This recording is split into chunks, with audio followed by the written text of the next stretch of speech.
아시안들은 말썽을 부리지 않지. 특별반에서는 간암과 소외의 냄새가 났다. 이곳은 마치 뒤뜰이나 무대 뒤, 보기 흉하거나 남에게 보여선 안 될 물건들을 숨기는 장소 같았다. 이란에서 태어나 6살 때 엄마 아빠를 따라 프랑스로 망명했던 작가 마리안 마즈기는 프랑스 첫 학교 경험을 이렇게 적었다. 프랑스는 프랑스어를 하지 못하는 이민 배경의 아이들을 정규반에 갈 수 있는 언어 수준이 될 때까지 프랑스어 새내기 반이라고도 하는 특별반에 수용해 교육한다. 마즈기는 어릴 때 뿌리 없이 흔들리는 특별반의 가난한 아이들의 얼굴이 싫었다고 빨리 진짜 프랑스 사람들이 있는 정규반으로 가고만 싶었다고 고백한다. 자신이 정체성 세탁을 당했다는 사실을 깨닫고 다양한 문화적 배경이 있는 아이들을 프랑스에 일방적으로 동화시키는 교육 시스템에 비판적 시선을 갖게 된 것은 훨씬 나중의 일이었다. 환영받지 못한 환영반 아이들. 2018년 가을 베를린에 온 우리 아이는 독일의 한 초등학교에서 환영반이라는 언어교육반에 들어갔다. 이름처럼 환대와 통합의 상징이 아닐까 하는 기대는 바로 깨져버렸다. 우리 아이가 있던 환영반은 학생 수와 출신국 수가 거의 일치하는 다양한 문화적 집단이었지만 교사는 턱없이 부족했다. 책임교사와 돌봄교사 2명 모두 비정규직이었는데 교실 열쇠를 가진 책임교사는 여러 번 긴 병가를 냈다.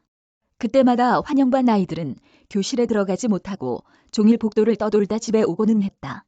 진짜 독일 사람들이 있는 정규반이라면 있을 수 없는 일이었다. 환영반에 있는 것은 내가 아니라 우리 아이였으므로 나는 독일의 환영반에서는 어떤 냄새가 났는지 알지 못한다. 난민 숙소에 자리가 날 때마다 옮겨 다녀야 해서 여러 학교를 떠도는 시리아에서 온 아이, 내전으로 장애를 얻어 휠체어를 타고 등교하는데 활동 보조인 지원을 받지 못했는지 쉬는 시간이면 자신이 직접 주사를 놓는다는 보스니아에서 온 아이 이야기를 기억한다. 독일의 첫 겨울은 시렸다. 원래 하루 3시간은 정규반 아이들과 함께 수업하도록 정해졌지만 독일어를 못한다는 이유로 환영반 아이들은 빈번히 수업에서도 내보내졌다. 갈 곳 없던 아이들은 학교를 몰래 돌아다니는 장난에 몰두했다. 환영반에 오래 있었던 폴란드 아이의 지도로 아이들은 불을 끄고 난방을 잠그고 창고에 숨기도 했다. 우리 아이는 그 장난이 너무 재밌어서 독일에 오길 잘했다며 즐겁게 등교했지만 나는 그 이야기를 들으면서 수업 중 조용한 학교 복도를 몰래 돌아다니는 환영반 아이들의 모습이 백인 사회에서 보이지 않는 그림자처럼 살아가는 이민자들의 모습 같다는 생각을 했다. 원래 독일은 프랑스와 달리 통합교육을 했다. 그러나 난민과 외국인 학생 수가 급격히 늘자 언어교육 지원을 이유로 2015년부터 독일어를 하지 못하는 학생들을 위한 환영반을 만들었다. 환영반을 선의에 의한 실패작이라고 한다. 그러나 소수를 분리하는 건 언제나 차별을 부른다는 점에서 애초 외국인 학생을 위한 선의는 아니었다는 비판도 많다. 다른 인종을 상상하는 것. 아시아인들은 말썽을 부리지 않지. 2019년 프랑크푸르트 중앙역에서 한 북아프리카 출신 난민이 승강장에 서 있던 어머니와 8살 아이를 기차가 들어오는 선로로 떠다민 사건이 있었다. 나는 내게 독일어를 가르쳐주던 한 독일 할머니와 이 사건 이야기를 하고 있었다. 보수당인 기독교민주연합 지지자지만 환경을 생각해 최근 녹색당에 투표한 대체로 선량한 이 노인은 이슬람교도에 대해 불만을 터뜨리다가 문득 내 눈치를 살피며 이렇게 덧붙였던 것이다. 많은 아시아인이 이슬람교도를 경원시하지만 순종적인 아시아인으로 분류되는 것은 위험한 이슬람교도, 열등한 흑인으로 분류되는 것과 무엇이 다를까? 소설 파친코에서 제1조선인 이세노아는 엘리트 교육을 받았지만 주류 사회에서 배제된다. 일본인 아키코와 연애할 때조차 노아가 조선인이라는 사실이 끼어든다.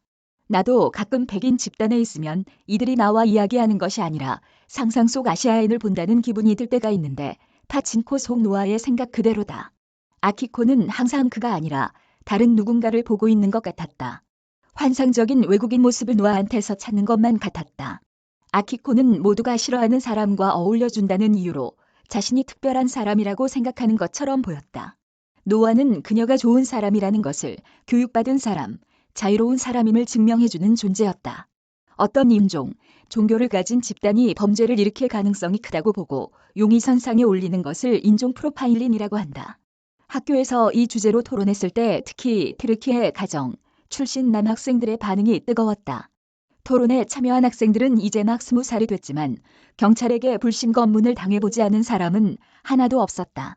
순종형에서 복균자로 주로 용의자보다는 그림자로 사는 아시아인의 상황은 어떨까?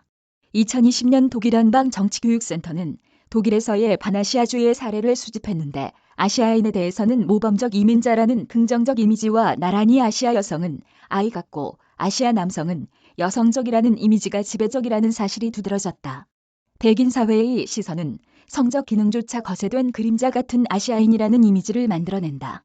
그러나 팬데믹을 겪으면서 아시아인의 이미지는 잠재적 복균자로 바뀌었다. 아시아인들의 해괴한 식습관이나 불량한 위생 상태에 대한 편견이 실체에 있음으로 바뀌는 순간이다. 이 센터는 대중교통에서 누구 옆자리에 앉겠느냐는 조사를 했는데 이전에는 전체 응답자의 51%가 아시아인 옆자리에 앉겠다고 한 것이 팬데믹 이후에는 47%로 줄었다. 그러니까 어떤 사회에서 다른 인종, 다른 출신으로 산다는 것은 백인들의 시선으로 상상된 특성을 갖게 되고 언제든지 포섭되거나 배제될 수 있다는 점에서 모두가 인종 프로파일링 대상이라고 해도 좋을 것이다. 베를린 남흥주 자유기고가 번역가 이메일 주소 공부하는 늙은 엄마 나이 50에 독일 대학에 들어간 전직 기자의 2주 생활과 나이 든다는 것에 대한 탐구 3주마다 연재